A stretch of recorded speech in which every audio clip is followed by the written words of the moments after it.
As always, to perceive the man's fury, one must do so 7,000 paces away.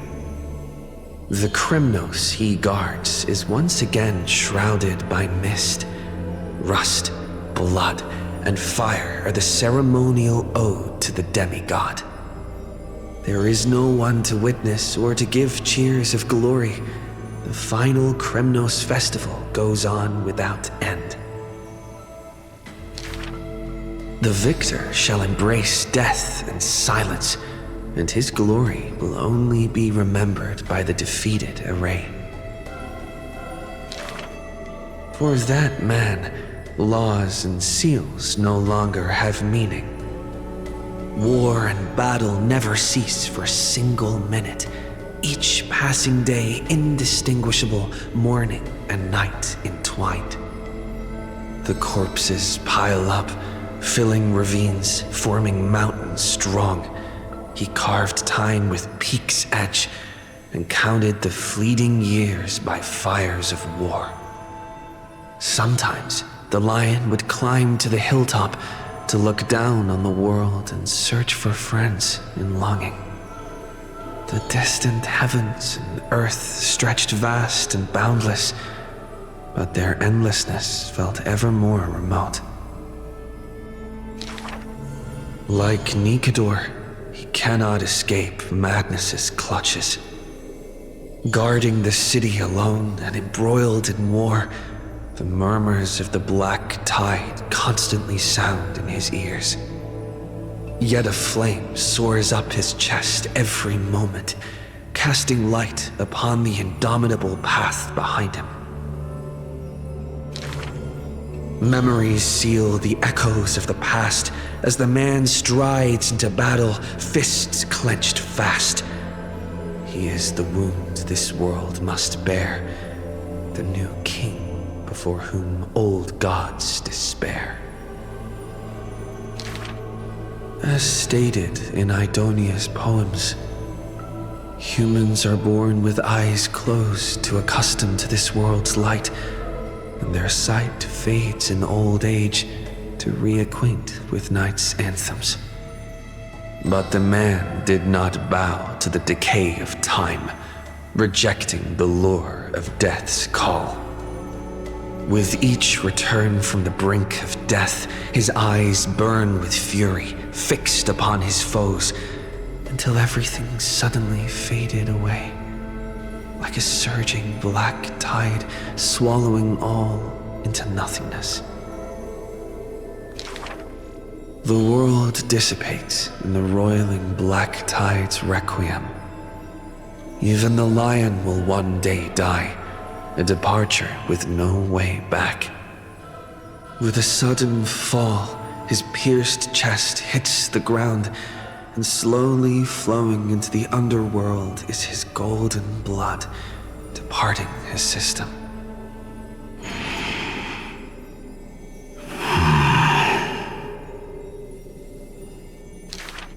But that gaze, fierce as flame, never dimmed, not even in death, looking beyond those flame-seeking figures, reaching far toward the endless horizon. In the morrow sky, the stars will chant, "The lone king of Kremnos is called mighty. His journey was one of ceaseless, eternal warfare, and behind him, he left a world ablaze with glory."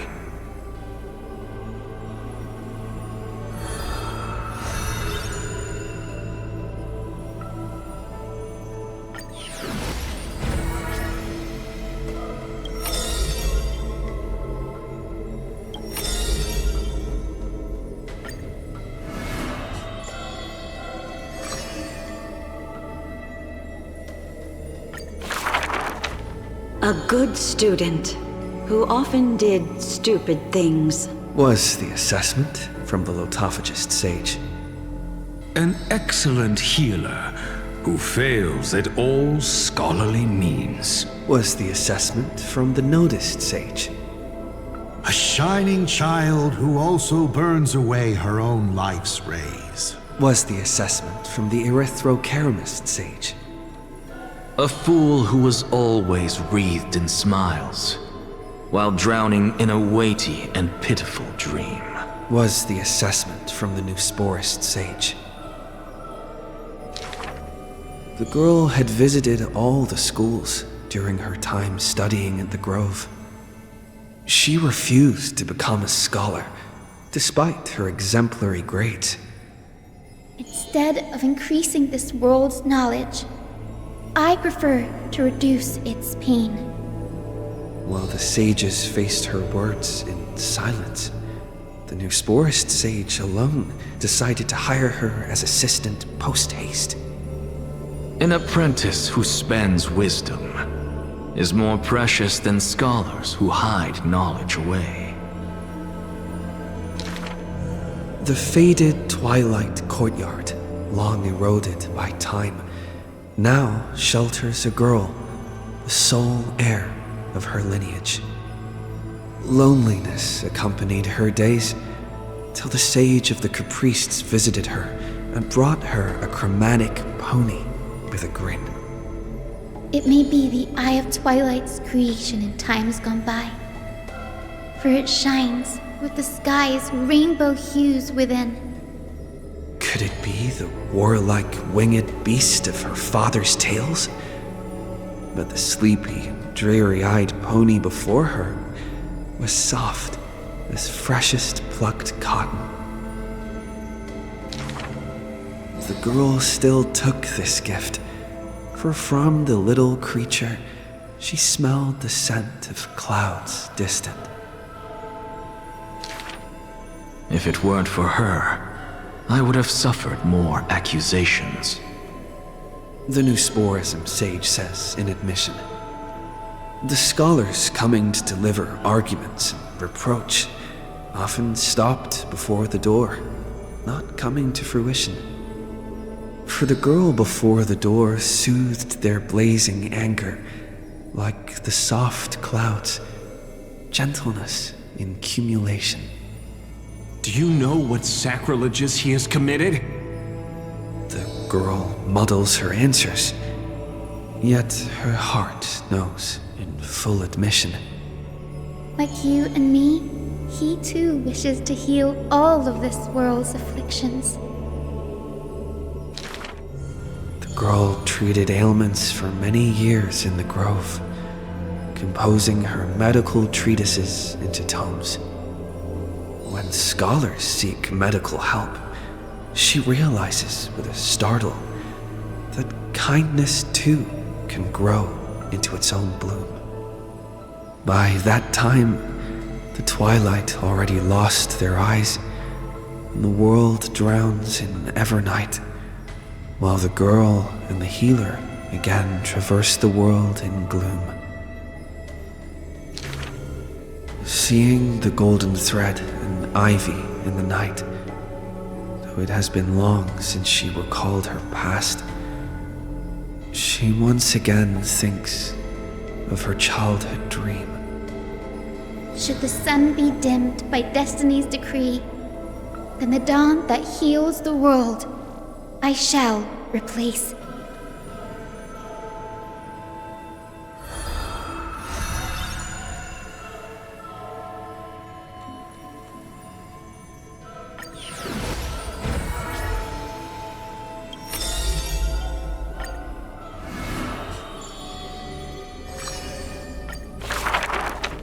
If every single scar equals a coin, then the girl always pursued would be worth her weight in gold.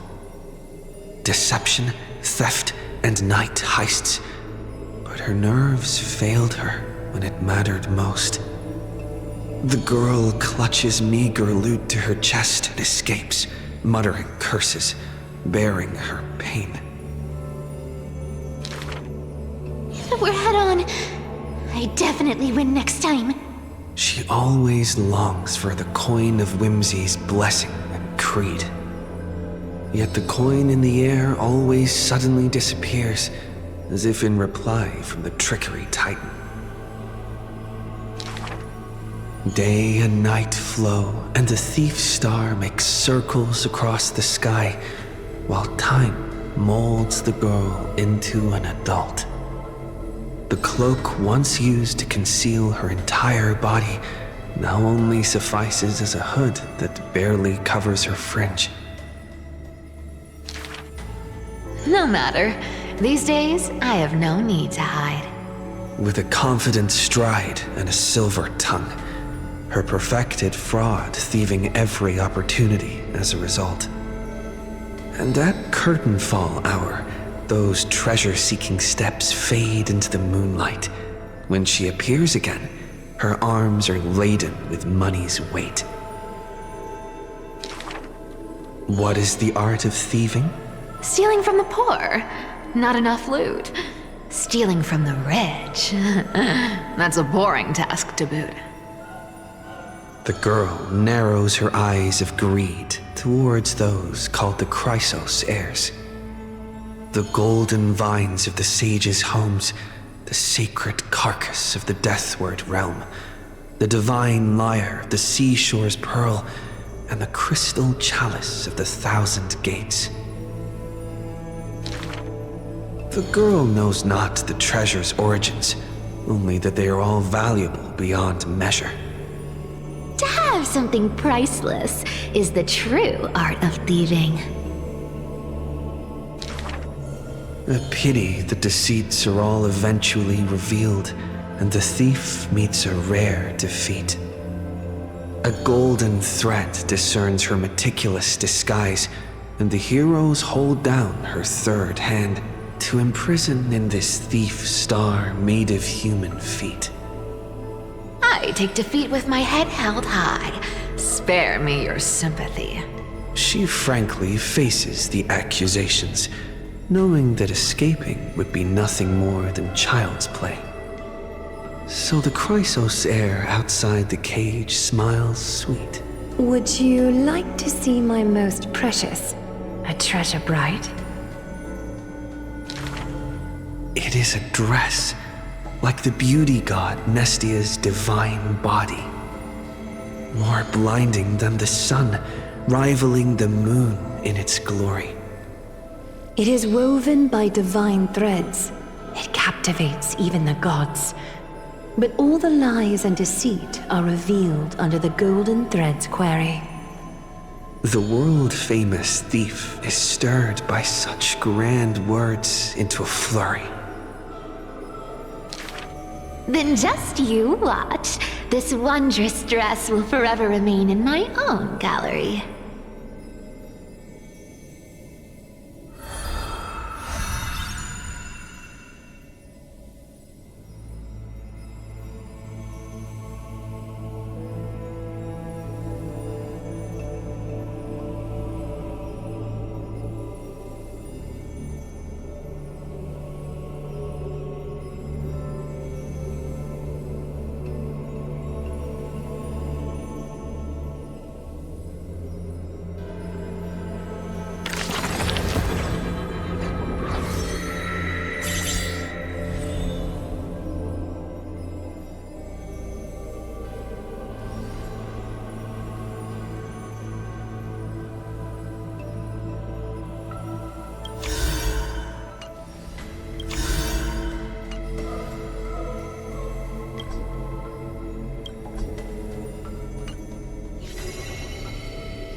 Lady Treby, please. Repay! We can do it! Nothing major. As you wish. Bloom. The dead return! Embrace a new life. Return to dust.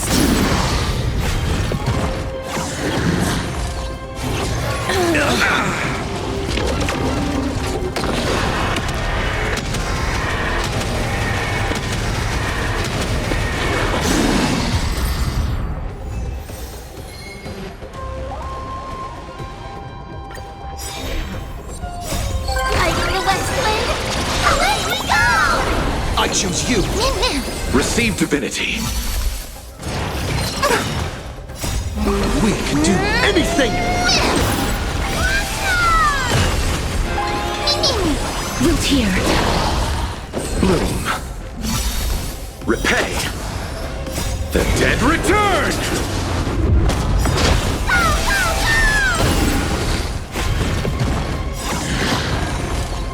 Embrace a new life. Darkness with me.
Lady Treby.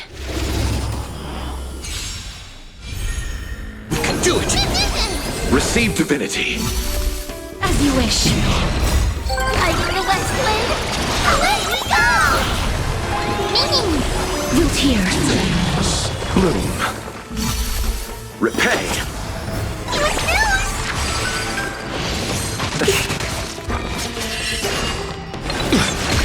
Receive divinity! Embrace a new life. The dead return!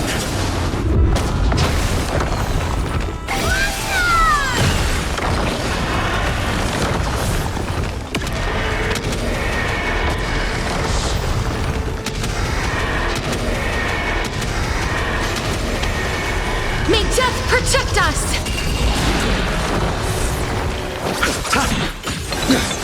As you wish. Like the Westland, away we go!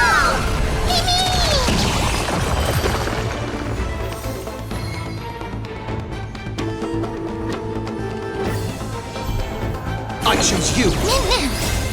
We can do anything! We'll tear. Bloom. Receive divinity! Repay! The dead return! Delivering warmth! Bloom. Embrace a new life. Return to dust.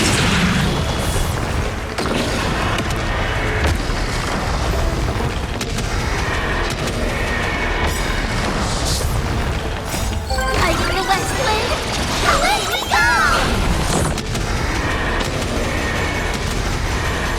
May death protect us!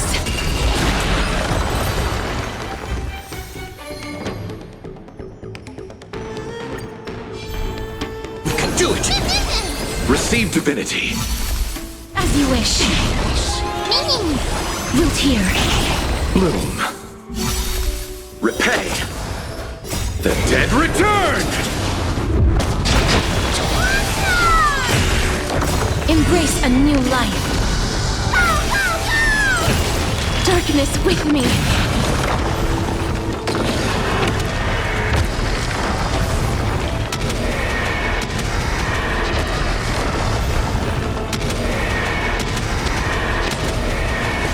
May death protect us!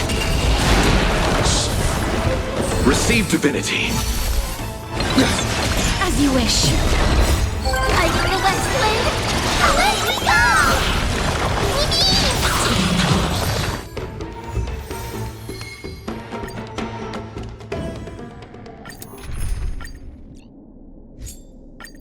Lady Treby. I choose you. We can do anything. Root here. Bloom. The dead return!